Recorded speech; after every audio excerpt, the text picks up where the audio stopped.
And again, I want to welcome you all and thank you for joining us. We'll have some more folks joining in as we get started here, but in the interest of time, I want to welcome you. My name is Brianna Ralph.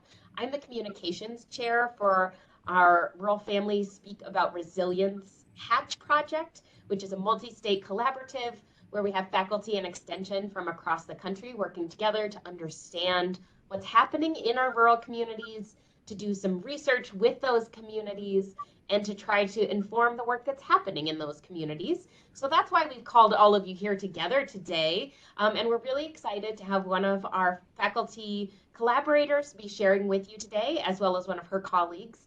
And I will let them introduce themselves in just a moment. But again, I wanted to welcome you and let you know a little bit of the structure of what happens in these webinars if you haven't been or if you haven't been in a while.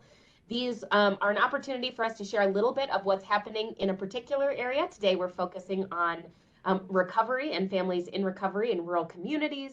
And then we'll have an opportunity to go into some breakout rooms, depending on how many folks join us. We may just have a couple of breakout rooms today, but we'll have the opportunity to chat with each other around what are some of those strategies that work well in your communities? What are some things that you might look forward to trying as you move into some of the work with this communities, as well as then after this session, after we bring our breakout rooms back together, we'll have a chance to discuss and brainstorm what some of those solutions could be. We'll share that back with you along with the recording of the research-based presentation today.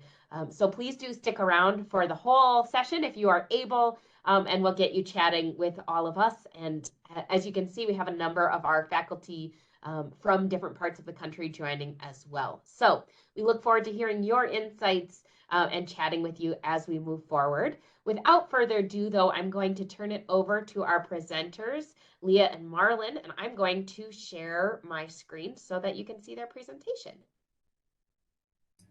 Yes, thank you. So welcome everyone to our presentation. Next slide, please. So my name is Leah Pylate, and I'm an assistant professor at Mississippi State University, and I'm joined today with Marlon Boyd, who's a practitioner for our collegiate recovery program here at Mississippi State. He's also in long-term recovery, so he brings a wealth of knowledge to this conversation, and I'm so glad that he can join us today. So we're going to go ahead and get started because we know time is limited. Next slide. And we'll get rolling. So just a couple objectives for today. We want to describe some of the programming activities that we use to support students and their families in recovery here at Mississippi State. And then also we're going to have a great discussion around supporting rural families in recovery and what that might look like and some of the challenges that we all face. So next slide. So really, as a starting place for our conversation, we need to look at family as a system. And if you look at the mobile over to the right of your screen, you imagine a young child reaching up and grabbing maybe one of those stars. You can imagine that their whole entire mobile is going to move, not just one little piece of that. And in the same way as the family is a system, when one member hurts in the family, it doesn't just only hurt that family member, the whole entire family is affected. So we really have a starting point as the family as a system and really looking at all the individual parts that make up that system and how that is our context for today. So next slide. So we have the individual who is in addiction, who has struggled, who is now entering recovery. We have the family system, which I just mentioned, and then we have the environment. And so the environment really is made up of all those things that are external to the family and the individual. So, you know, what are the friends, the community where they live, the environment in which they are supported or not supported, and all of those other things, the environmental piece. So these are the three kind of lenses that we can look through in recovery. Next slide. Okay, so we do know this, that when the family is involved in the recovery process, it is helpful, it is impactful. So sustained recovery of the individual has correlated with both improved quality of life and psychological health of the family members. So this important kind of piece that we know it works. So this is one reason why we need to continue to embrace the family and the individual together rather than trying to treat the individual in isolation. Next slide. So here are just some considerations that we need to consider when talking about recovery. So if you think about the family system, and you think about generational patterns, then addiction has come through generationally, and we know this. We also need to consider what traumas may exist for people. So I don't know if you're familiar with the ACEs, adverse childhood experiences. There's all kinds of things that play into the reason why someone may become addicted to substances or other behaviors. And so we need to just have a place for that so that we can be empathetic towards what maybe they've been through and really be supportive of where they're going. And then finally, families should be involved in treatment and should be involved really early on. So, and not all treatment centers, unfortunately, have this component. So we know that it can be very helpful when the family is involved. So involved from early on in treatment and involved post-treatment and beyond long-term recovery. Next slide. So some of the implications we have from current study that we found is that families should be included and educated. Families can also attend recovery events and be supported. So what do we mean? So here at Mississippi State, and Marlon's going to talk a little bit about the recovery program, but involving family in those events can be helpful. It can be helpful for the individual to see their family supports them. It can be helpful just for the family members to know that their person in recovery is involved with the program, and it gives them a peace of mind. And then also recovery programs can provide camaraderie for the individual and their community of students, but also camaraderie for the family so that they know they're not alone in this journey. Next slide. All right, and then let's talk a little bit about our rural situation. Okay, so for rural communities, we have a 45% higher rate of opioid overdoses than urban communities. And in this presentation, we're not covering everything or all the stats that are out there, but this statistic really shows where we in rural settings really do have a hard time with battling this issue. And so we also know that there are lack of resources and services that can exist in rural areas. We know that we have technology limitations. So one great thing that's happening in Mississippi right now is a grant that is helping lay cable for internet all across the counties in northern Mississippi. And so that's something that's really helping us to connect families with the technology and increase them that way. But it's still a limitation. Because it's not everywhere. And then we also have transportation limitations around transportation to treatment, transportation to recovery events, transportation just to all different medical facilities and treatment and care. And then the last one, stigma. Next slide. Stigma can affect us in a number of different ways. So stigma can affect me as a person. I may personally have stigma towards myself or towards addiction in general. But there also is this idea of public stigma where the public then can, say things or do things or make us feel a certain way where, that stigma then is incorporated to how we view addiction and in response to that. Often family is blamed for the problem. So while we talked about this generational component, unfortunately, we live in a society where the family is still blamed for the outcomes of their children rather than looking at the addiction as a disease or looking at it from a way of life that may have happened as an effect of trauma or genetically passed down. So there's other considerations that we're not looking at when we just look through the lens of stigma and blaming the family for the issues. But there is hope. There is hope. And that's what we're excited to talk about today as we face these challenges, that we can have cultural change. And we know that there's an increased awareness that's been happening and there are people coming together. And this has been a long time coming, but it's still a process and there's still so much work to do. Next slide.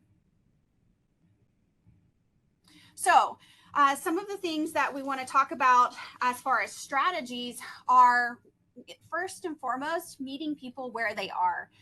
When we have expectations of what people are supposed to do as part of recovery, then automatically we may have some stigma that enters our lens. So really just meeting people where they are and having empathy towards their situation and compassion for them as an individual, as a family, that can go a long way in helping them and supporting them. Also, we are a big component about using the word all. So using harm reduction practices can be really helpful. And then also abstinence only approaches are also helpful. And so when we say all, we mean both. There's not just one way that fits all programs.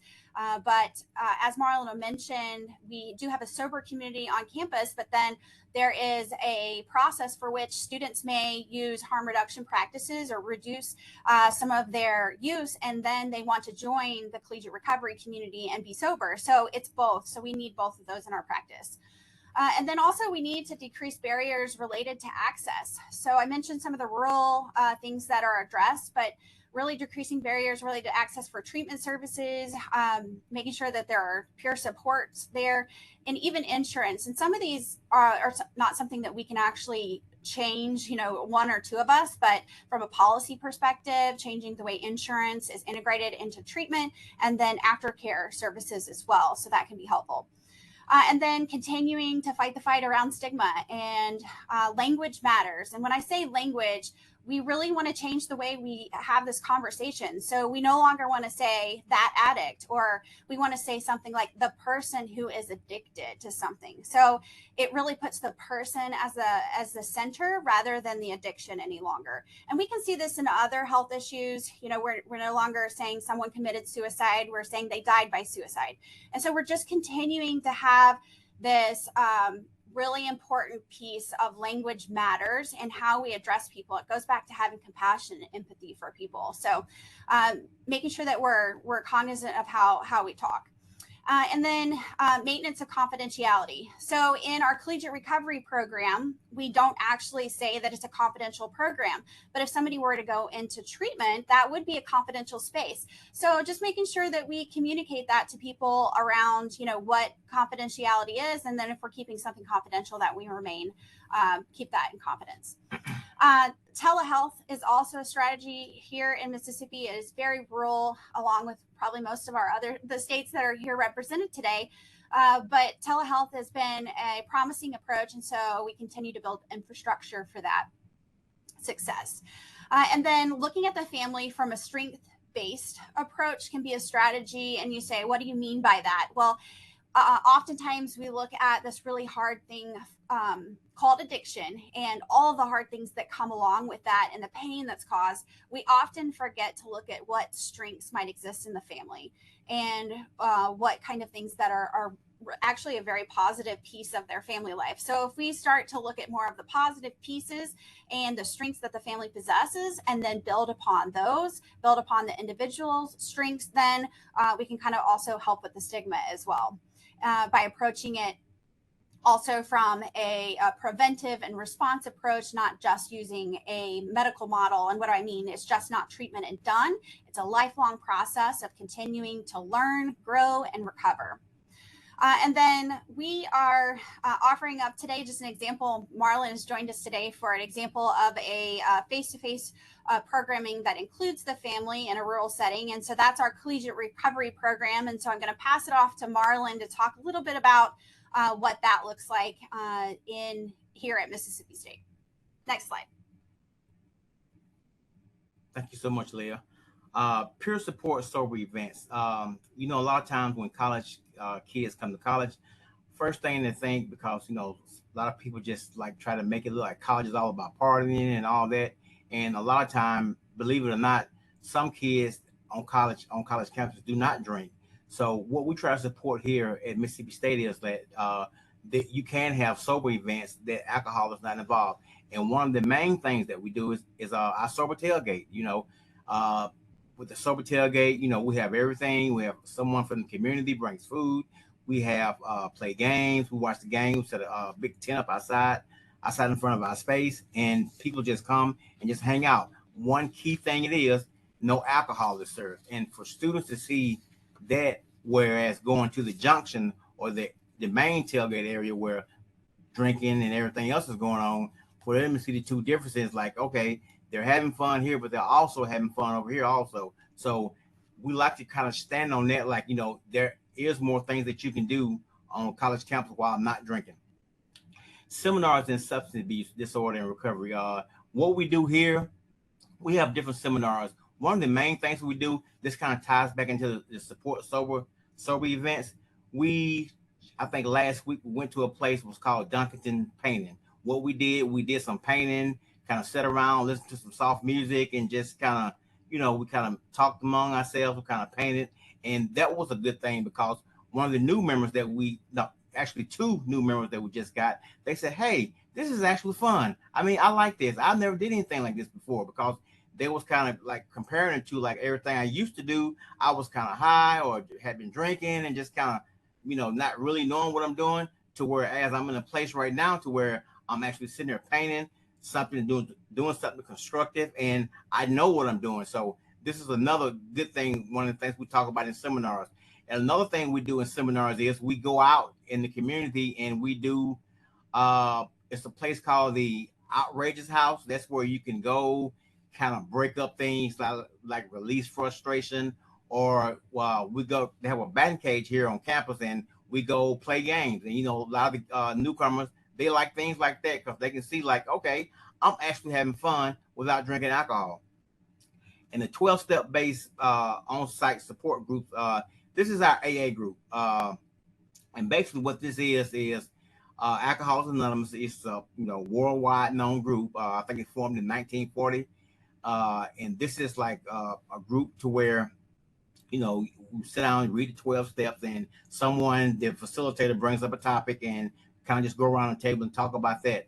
But another thing we have also leaned on that's kind of became popular on college campuses is our recovery meeting.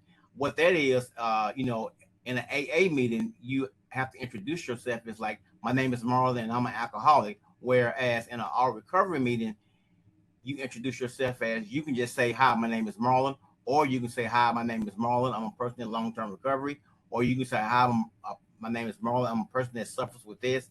And, because some people have trouble with labeling themselves as an alcoholic. Family weekends, that's one of our big things. Last year we did it. I really enjoyed it. I got a chance to work with Leah on this. What we do, we bring families in of the students, and we sit down, we ask them questions. They ask us questions like, what can I do best to support my student? I mean, support my kid while they're in recovery. And it can go from things like, whereas they don't want to walk around the house like on eggshells. A lot of times, like some families are used to sitting at the table drinking wine, and okay, now that my child is in recovery, how do I navigate through that? How do I handle that? So, and a lot of times the families, I think it's a family out of Nashville, they have a support group to where it's just, they have a group where their kids are in recovery. And so they meet like once a week, and we tried to find ways, and we're thinking about ways, me and Leah talked about it, that maybe they can get a group meet or something like that to where they can, talk about things, just because they're in different places. Next slide. Gains in sobriety. A lot of times a student will say, okay, what can I gain by being in society? Becoming sober. You can gain a sense of belonging. Often in recovery, we feel lonely. Whereas in recovery, we find a community that cares about us. One thing about the CRC here on Mississippi State campus is we care about each other. We care about each other's well-being. We want to know how you're doing. It's nothing for us to text you, hey, just check and see how your day is going. If they miss an event, hey, are you okay? Just showing them that, there is someone that cares about you. Another thing that you gain while becoming sober is honesty. A lot of times in addiction, you begin to tell so many, don't tell the truth about things, just to find ways to get your next fix, if I may say. And to whereas when you get in recovery, you're almost like glad to tell the truth. If you find yourself not telling the truth, like, oh, I'm sorry, I did not mean to do that. Let me tell the truth because, I'm a new person. I'm not that old person anymore. So now I'm an honest person. And another thing is, loving oneself. A lot of times our addiction, it takes us down so low that we just really don't care. I mean, we stand in the mirror with the light off, so we can't see ourselves, to see just how, how the drugs and alcohol has taken us down. So, once you get sober and clean, that's when you start back like, hey, I'm coming back to myself. I'm beginning to look better. I actually love myself now. And increase social networks. One thing is that you gain friends that genuinely care about you, as I said earlier, and care about you and your well-being, and you become part of a group that is there to support you while you're pursuing your degree. A lot of times, like I said earlier, on a college campus, a lot of times people think that only thing happens is a lot of partying goes on.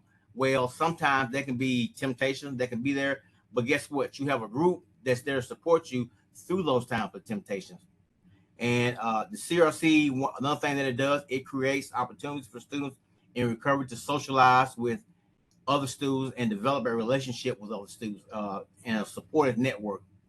Uh, and just to say this about the higher GPA than general student population, the CRC programs nationwide show that students in CRC have almost 90% graduation rate compared with a 61% institute graduation rate. So that's saying a lot, because a lot of times, alcohol and drugs, it kind of throws us off our path. We don't go to class, we don't want to do homework. So, of course, everyone knows when that happens, grades are going to drop. So, now we have a high percentage rate like that. So that means that this program is working.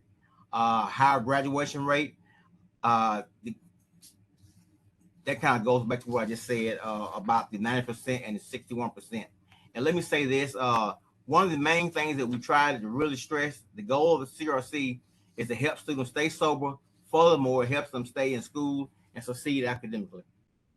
Next slide. So we're moving on into the discussion aspect. And so to kind of summarize, where we've talked through this afternoon or morning, wherever you're located, really looking at addiction from a family system standpoint, looking at it from we can change the culture, we can change stigma. And then we've looked at a practical example of the collegiate recovery community that is here at Mississippi State. So we're kind of bringing it all together to really kind of throw it out to the group to talk about some ideas to build from here. Maybe that you've been in a place where you don't have the programming. Maybe you're missing some of the strategies because maybe the funds are not there or some other reason, the people. And so what challenges exist for you? So I'm going to throw it back to Brianna, and she's going to kind of take us from here on the discussion for coming together on this. Yes, thank you so much. And I would just like to thank everyone for taking the time to join us today from all parts of the country as well, and share a little bit of your knowledge and insights with us. We will be following up after this session. Expect an email from me in the next week or so with a little bit more information and the recording from the presentation earlier.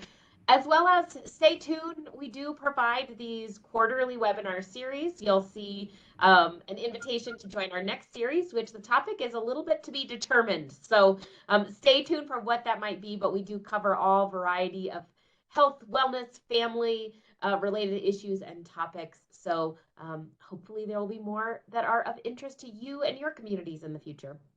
Thank you again for joining us today, and have a lovely rest of your day. Thank you.